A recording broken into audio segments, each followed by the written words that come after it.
What's up, everybody? Welcome to the first episode of Aggathon's Rage Bar, where you guys ask me questions while I drink delicious beverages. Basically, how the format of this is going to go is every week I will have a drink of the week while I answer your questions. Today's episode is going to be a fairly short one since it's my first one. The drink of the week this week is going to be this lovely scotch right here. This is Ardbeg Corvekrin, I think is how it's pronounced. Pretty delicious single malt scotch. Another tank spot guy, Ion actually, turned me onto this. It's pretty good. Very, very, very peaty. So if you like peaty scotches, I would highly recommend it. As always, drink responsibly. Don't drink if you're underage. So if you're not 21 in the US or whatever the drinking age is in your country, don't try this at home. Anyway, so today will be a few questions that are sort of basically just giving my general gaming philosophy about World of Warcraft, a little bit of background information on me. I've been an author with TankSpot for 3 years now, and a member for 4, something like that. I did a lot of writing back in Wrath of the Lich King when effective hit points was the thing. I've been playing World of Warcraft since just before vanilla released. I've been leading raiding guilds. At one point, I was even leading a guild that got a US top 10 kill, but it was like normal mode putricide or something. But all of our other kills were still, top US 70, stuff like that. It was something I was proud of. But I've sort of taken a more casual approach. By the way, I keep glancing over here because that's where my computer monitor is. And this is the first time I've done this, so I'm like weirded out by watching myself. Actually, kind of a cool feature. I actually have 2 cameras, so I could do like the Newsacre thing where you like turn to the other screen if it'll go. Is it gonna go? It's not gonna go. There we go. Turn to the other screen. You can actually kind of see my dog a little bit. Hey, Kaylee! Kaylee! Look at that dog. Isn't she cute? Yeah, this camera's pretty awful. That's why the quality just dropped. Anyways, we're going back now to the good camera. Let me take some drink of my delicious beverage. Good stuff. Anyways, I guess let's go ahead and hop in with the first question and let's get going on this. First question is from a fellow tank spotter named Sifudition. By the way, you can submit questions to me. I have a Twitter account just for this now. I've never really used Twitter before. I think I got it a few years back to like follow the BlizzCon action or something because I was stuck at work and couldn't really do anything. But feel free. I'm at Aggathon, and that's with 2 G's, by the way. Or you can sign out of tankspot.com and send a private message to Aggathon, also with 2 G's. Make sure that you either hashtag AskAg or put AskAg in the comment line or something like that, so I can sift through the PMs and see what you want to tell me about. And anyways, first question. This is actually the very first question that I received when I said I was going to do this, and I think it is a great first question. What is your biggest pet peeve with other raiders? Loot whores. Flat out, that's what it is. Loot whores. You've all met them, and here's the thing: like, there are people that play the game for loot, and as long as they're cool about it and they're on my team, that's great. But I did raid leading for 4 years, and I put together what I thought was a fairly good loot system. With the help of me and my other of the other officers, we came up with this system. It was a loot council system where whenever some piece of gear dropped, we would link it in raid and say, put in your bids. and people would link their current item and a 1, 2, or a 3. 1 was for off-spec, or if absolutely nobody else wanted it, it was going to get DE'd. That's the only way they'd take it. One was basically, I kind of want it, I might use it sometimes, it's whatever. 2 was upgrade of any kind. It was, this is a piece of gear that I want. And then 3 was like an OMG WTF BBQ. I have to have this item. This completes my gear set. It's got to be my 4-piece, whatever. And we kept track of how often people used 3 so that people just didn't like bomb 3 on everything and it became meaningless. If you used up a lot of 3s, you didn't get loot for a while. It was, kind of like bombing all of your DKP. But we had a council that voted on whoever would get the piece of loot, and that way we'd try to, remain fair and keep loot distribution all around. I never, in my 5 years, I think maybe we've gave, just a couple pieces of loot to someone that, really didn't deserve it. Someone else probably should have gotten it. Very rarely did that ever happen. But I still got instances of people that would just lose their shenanigans over a certain piece of loot, and it wasn't even like a huge thing. Like, I had an elemental shaman back in Burning Crusade flip out because he didn't get his tier 6 shoulders, which were actually worse for him than his Akama shoulders, so we gave it to people who it was an actual upgrade for. Like, he flipped out and G-quit over this. These are the people, it's one thing to be like, oh, I really want this loot. It's another to just lose it over loot. And constantly be sending your guild leader PMs, hey, why didn't I get that loot? So-and-so got this, or this.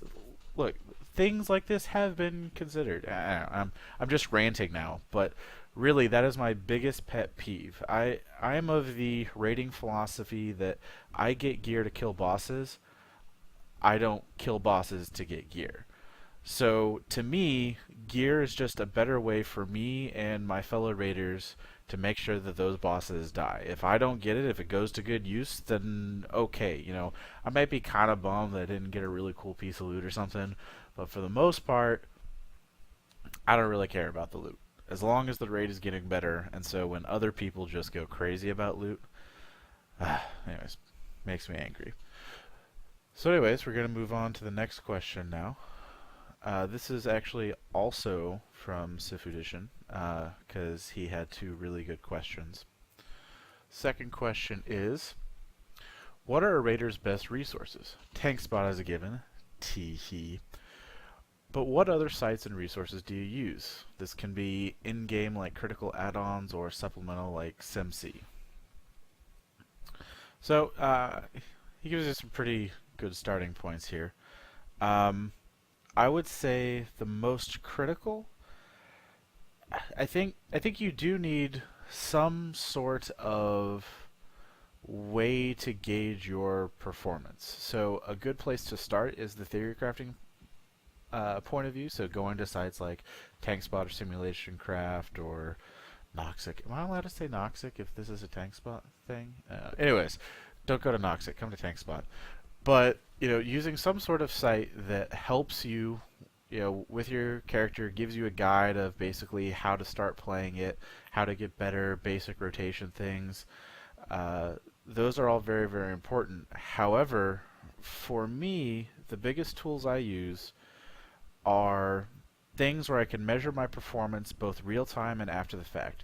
World of Logs is a huge one. If I had to pick one resource, if I could only use one thing to help me be a better raider, I couldn't use add-ons, I couldn't use anything else, it would probably be World of Logs, although Deadly Boss Mods would be a close second.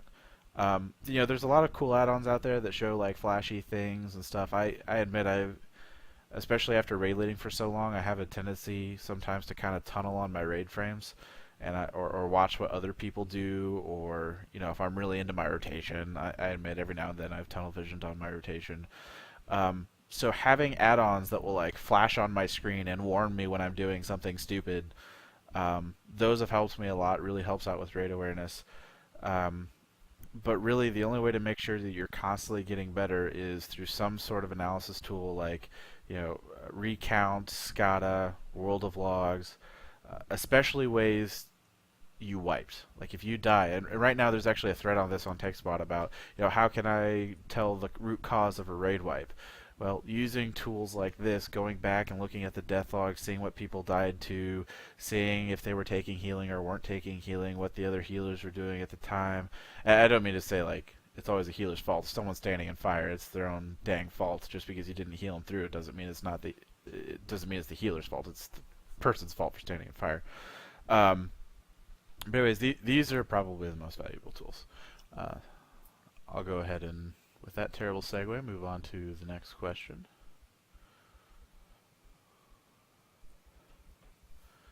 Do you think Flex Raid and Cross Realm guilds will get people to resub? From Fetsy. Yes. Moving on. No, I'm kidding. I'll talk about this a little more. Yeah, I do think that it'll help subscriptions a little bit. I think whenever big patches drop, it's kind of hard to tell who's just resubbing because they finished the last content patch and didn't really have much more to do, or people that are just coming back to see what the new content is. So sometimes it's really hard to see this specific feature was what brought people back.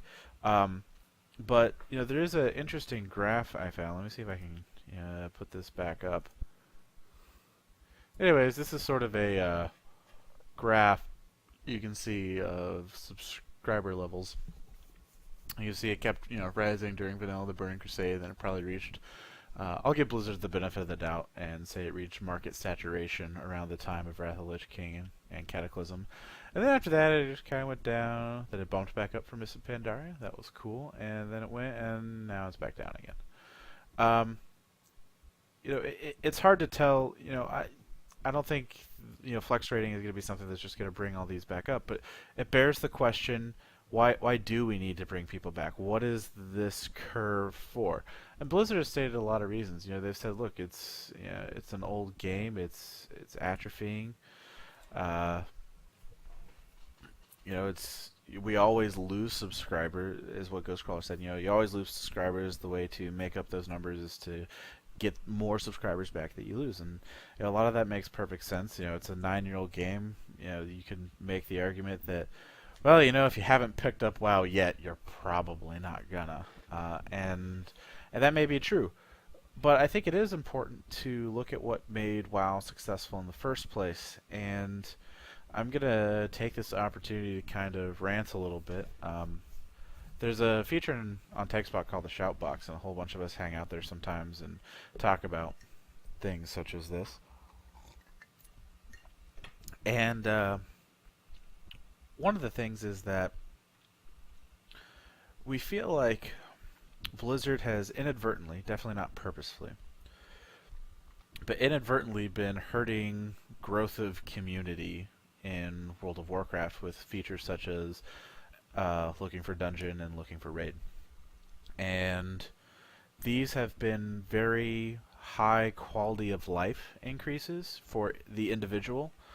I know that I have sort of been a defender of LFR, especially when I've been in my more casual modes, and I don't, I've been real busy with work. I haven't had a chance to, put in the time to really be with a guild. But if I want to still see a boss die, I can queue up for LFR. Everything's cool. But really, what that did is it prevented me from finding any groups to raid with. Back in the Burning Crusade, when none of this stuff existed, you had to know who the best people on the server were. You had to know, who was good at their class. You had to find groups. You had to make friendships. I mean, that's how guilds formed. I mean, that's basically how one of the first guilds I built. Actually, the first real guild that I was a part of was called Darkshire Saints back in Vanilla and at the beginning of TBC, and I met them by running instances with them, and they thought I was a good guy and a good player, and so they invited me along and taught me a lot. that doesn't really happen anymore. It seems like you do your LFD and it's a steamroll and you don't really have to be good. There's no reason to know who the better players are because you can just steamroll it and say goodbye, whatever. Um, same with LFR. You look at the damage meters for LFR. There's like 4 or 5 people just carrying the DPS, and then there's like 7 DPS that are lower than the tanks. Anyways, I'm kind of ranting about this now too, but the point is, getting back to the question about flex rate and cross realm guilds, is yes, I think it'll give people the opportunity to be back together. I think cross realm guilds and what they're doing with this, let's face it, their server mergers is what they're doing. I think it's a little bit of a half-assed attempt to try and hide the fact that they have really low pop servers where no one's doing anything. But at least what they're doing is trying to bring more people together to give that critical mass for people to be able to do things like raiding and do groups and stuff like that. So I think that anything that helps promote community at this point helps a lot. And I do think that the cross realm guilds and flex rating definitely help with that. In fact, if I had my way, flex rating would replace LFR. Not supplement it as a puggable medium content between LFR and normal rating. Actually, if I had my way, like real way, there would be flex rating and there would be hard mode rating, and that would be it. That may be a question for another podcast, though. Is this a podcast? Video blog? Whatever this is. Excuse to drink. Alright, we're going to move on to the next question now. Hopefully that has been answered to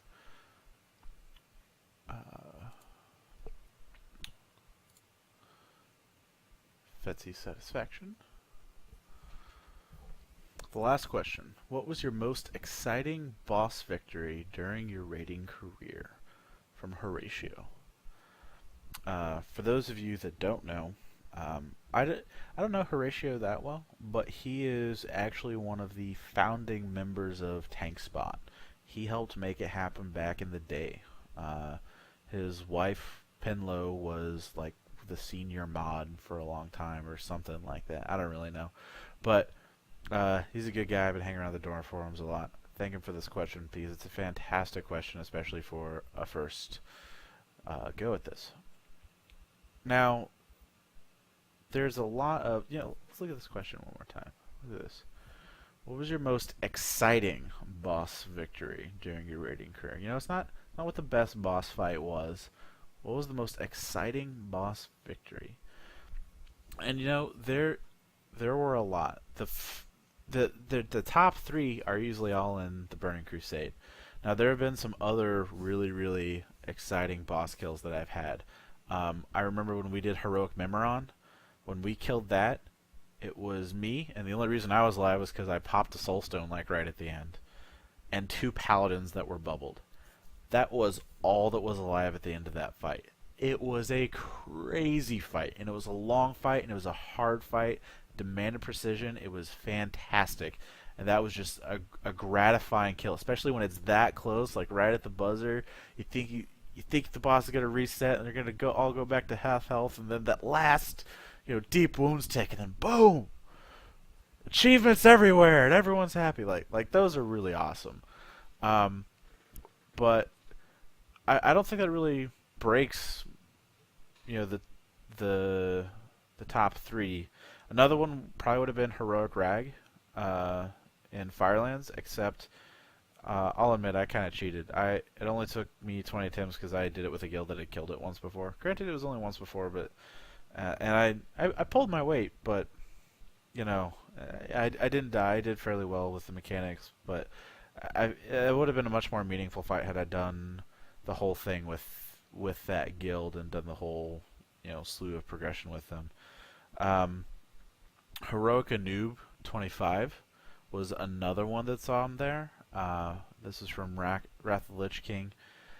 That fight was intense. Especially for those of you who don't know, there was a mechanic in the last phase where everyone basically had to be kept at like 250 hit points, and 4 people would randomly get this debuff on them that would make them start taking damage. The reason they had to be kept at 250 hit points is because, well, not like 250 hit points, but really, really, really, really low. Because I think the boss did an effect where it drained a percentage of your life and added it to his life total. So the lower everyone's life was, the less the boss healed, and it helped you beat the enrage timer. Um, so you wanted to keep everyone as low health as possible, but then 4 people would randomly get this like permafrost or something debuff that would make them start taking damage, and the healers had like 3 seconds to get them topped off, and it was crazy. That was a good feeling. We got server first tribute to Insanity on that one, so that was an awesome boss kill. Tribute to Insanity is clearing the instance without wiping at all, and that was just incredible. That was real fun to get. But all of those are fun fights, but they don't even touch my top 3. My top 3, and maybe this is stereotypical, especially of an old-time TBC raider like me, but Illidan, Kael'thas, Vash, in that order of Illidan third, Kael'thas second, Vash third, and I'll explain why. Illidan was an awesome boss kill for me because we stayed an hour late. Like, everyone agreed to just keep going. We were making great progress on the boss, and we just decided to just keep going an hour later than our usual raid time. It was in 2.4, so he had been nerfed a little bit, but it was before the huge, massive nerfs that were coming in 3.0, and we wanted to get him down. We started pretty late. We started like 3 months before 3.0 came out. But anyways, we wanted to get him down, and it was just everything just clicked. Everyone was going on all cylinders, and it felt like, that's the boss that was in the trailer. Killing him just felt so good. It's been a long time since I felt a boss kill that cool. The second is Kael'thas. Basically because the fight was so epic, especially at the time. Like, when Phase 5 goes off and you've already been fighting him for like 20 minutes and all this crazy stuff is happening and you have to manage all these mechanics, then Phase 5 comes and he just blows the roof off the joint. Oh my god. Like, that was awesome. But then the number 1 was Vash, and it wasn't actually my first time killing Vash. I had killed it on my Warlock with another guild on another server, but it wasn't a progression kill. I was just kind of with them, and they were working on tuning other people, and they brought me along to the kill, and so I kind of knew the fight before. But the kill with my guild, Probably Drunk, was the first guild that I'd really made back in TBC. That was when I started my warrior. By the way, part of the reason why this is called Aggathon's Rage Bar is because I play a warrior. So it's a pun on rage bars and bars. So I can drink. Get it? Also, in case you didn't catch that, the guild's name was Probably Drunk, so I might have a problem. I was in college at the time. Whatever. Anyways, but this was my first significant boss kill where I was raid leading, and none of the tunes that were on the boss fight had ever killed him before. Like, there were a couple people in the raid that had killed him, but for the most part it was all re-rolls or new players, players that never seen this content. And it's the most exciting boss victory because that is the most explosive event has ever been. We knew when we killed Vash that we were going to be taken seriously, and how we knew that we were going to be able to kill Kael'thas when we killed Vash. We knew that we were going to get Illidan when we killed Kael'thas, when we killed Vash. We just knew all of that, and it just came together. And when Vash died, everyone just exploded in vent. It was one of those kills where everyone's just like, yeah, oh my god! Like, everyone's like screaming curse words and stuff because we're in college and our guild's name Probably Drunk. But it was electrifying. It was exciting, and we knew there was nothing we couldn't accomplish with that. And so that's definitely my favorite boss kill moment. Anyways, I think I rambled on enough for this episode. Um, Hopefully, I'll be doing this on a regular weekly basis. If you could please send me your questions, either once again go to www.tankspot.com and send Aggathon a PM. That is Aggathon, with your question in it, or you can send me a tweet at Aggathon on Twitter. Um, as you can see, also I have this whiteboard behind me and this white wall. I'll probably be putting more interesting stuff up there. If you guys have any recommendations, who knows? Maybe I'll go with like an inspirational quote or something. However, for the next 2 weeks, this might be done from a hotel room. I travel a lot for work, so fortunately, I got the good old trusty gaming laptop. So, um, anyways, that's all for now. Hope you guys enjoyed the show, and I will see you next week.